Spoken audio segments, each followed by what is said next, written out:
দেবী দুর্গার আগমনের বাকি আর মাত্র ৫৮ দিন। তারই মাঝখানে আজকে অর্থাৎ রবিবার বিকেলে আমরা চলে এসেছিলাম উত্তর কলকাতার ঐতিহ্য এবং মৃৎশিল্পাঞ্চল কুমারটুলিতে, যেখানে মৃৎশিল্পীরা বিভিন্ন ধরনের মাতৃপ্রতিমা বানিয়ে রেখেছেন।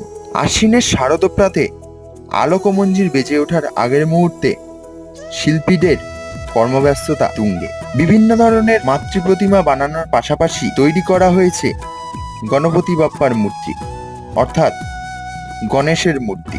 আপনারা দেখতে পাচ্ছেন বিভিন্ন ধরনের মাতৃপ্রতিমা তৈরি করে রাখা হয়েছে বিভিন্ন শিল্পী ঘরে। এছাড়াও আমরা আরো কিছুটা পথ চলে পৌঁছে গেছিলাম শোভাবাজার ঘাটের কাছে অবস্থিত বিখ্যাত গোবিন্দ টি স্টল অর্থাৎ লালুবুলুর দোকানে, যেখানে দূর দূরান্ত থেকে মানুষজন ছুটে আসেন টনের চর্বি দিয়ে অপূর্ব ঘুগনির